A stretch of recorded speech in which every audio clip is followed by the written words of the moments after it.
emailed me yesterday and said to call you about the issues that I had. What can I answer for you? And just to tell you, maybe I'm wrong, and if I'm wrong, I'm going to come out and totally make it right, totally. But Patty, I spoke with Patty, and Patty who? Patty Wobble. Oh, okay. And she loves you to death, and I trust Patty with all my heart. But I've had a really big issue with the portables for a long time, not because of their 1.3 was totally fine, but 1.5 is what kind of scared me, because I had a child that went to 1.5 under 100% oxygen and ended up with OT toxicity, and there was a lot of changes. So that's why I always... So when you were doing that, how many hours a day were you doing that? What kind of protocol were you under? I was on 1.5 at 100% oxygen twice a day. Twice a day for how long? We did almost 70 treatments. 70 treatments twice a day at 100% for 1 hour each time? Yes, before I realized, and then who gave you that protocol? Nobody. We just bought. We just didn't know at that time, and that's what I'm saying. And that's why I'm concerned about them going to 1.5. And then just tell them what my question to you is: with the chamber, I mean, the kids that are going on these things, is that legal? Well, here's the situation. I mean, the idea that only FDA stuff can be applied, I'm not an FDA lawyer. So here's the role that the FDA plays to the best of my knowledge. The FDA is responsible for policing what is, obviously if something's safe, and how things are represented, how they're marketed. So, for example, let's say aspirin is now recognized by physicians, if it is. I don't know, I'm not a doctor, but let's say it was recognized by physicians for being a treatment for heart attack. Someone has a heart attack, you give them an aspirin real quick and it thins their blood. I've heard that. I can't say it, because I'm not a doctor. I can't give medical advice, but I believe you've probably heard that too, yeah. Right? But I don't believe you can put on the bottle as an aspirin manufacturer, take aspirin for heart attacks, right? Because it's not an FDA-approved indication. But it's not illegal for you to buy a bottle of that aspirin to use it that way. How you as the end user choose to use something is your business. The FDA has jurisdiction over the manufacturer and the person who's advertising it. Okay. So, my understanding, and I would suggest that you call the FDA directly and ask them, hey, if I get a chamber at 1.3 and buy from a third-party vendor an upgrade kit that takes it to 1.5, am I breaking the law? Because we've asked them, and they said no. At least that's my knowledge. Well, the reason that and to be honest with you, I might have done that in the past, but the reason I'm doing this is to clarify the issues and to bring them all out there in the open and get rid of the bull crap. But let me ask you a question though. Is it okay for like Diane? She's selling these chambers. Is it okay for her to sell the kit and the chamber itself? I can't speak to what Diane does. I can only tell you that in my own house, I use a chamber, and I run my chamber at 1.5. And I don't believe I'm breaking any laws because I'm the end user. I can do what I want with it. I think the real issue is, one, there's a couple of issues here. One issue is, what do you do with what do you do to keep things like what happened to your own child when someone wasn't followed up properly with a physician and got oxygen toxicity, and that's an issue. Obviously these are medical devices. These should be done under the supervision of a physician. Exactly, but they're not. And but that's also part of it. We live in a world where, we live in a free world, and if you own this, it is to your best benefit, of course, to have medical supervision. However, you are free not to do that, but it's to your best benefit to have a physician who can oversee this.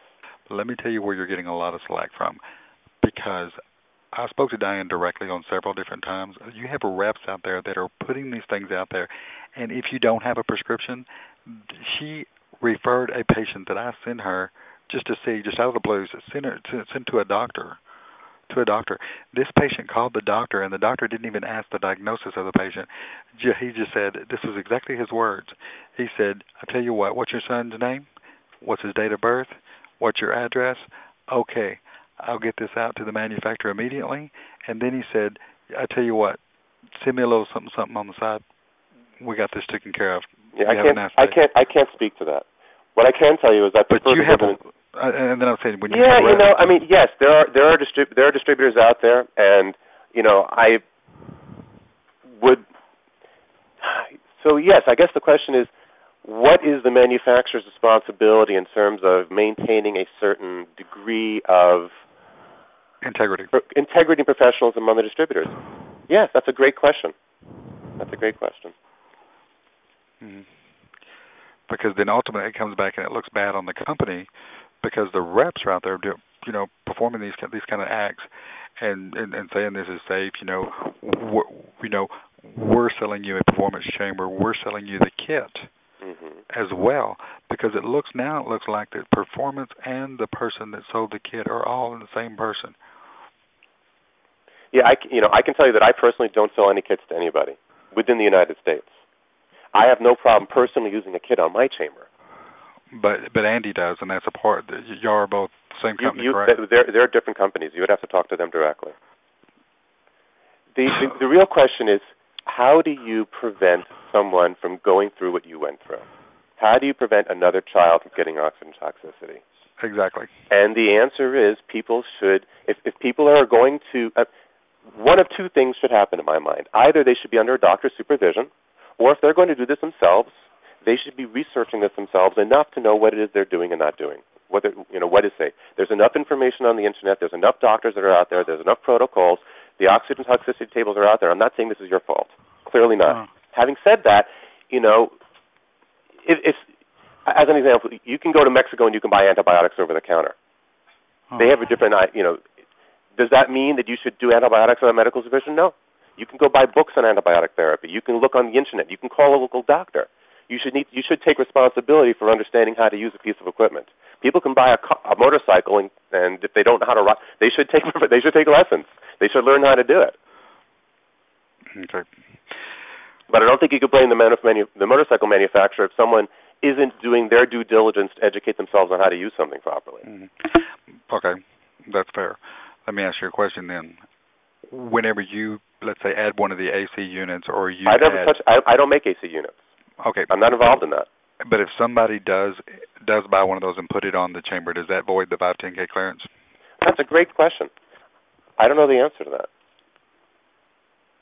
I appreciate it. So, out of curiosity, was this conversation recorded? All mine are recorded. They're always recorded. Why is that? Everybody knows that. Mm-hmm. Out of curiosity, why do you always record conversations? Because I have a brain injury myself, and I always do it so I can go back and recollect it. That's a good reason. So, listen, good luck figuring all this out. The bottom line is people should be getting functional chambers that are safe to use. Safe to use.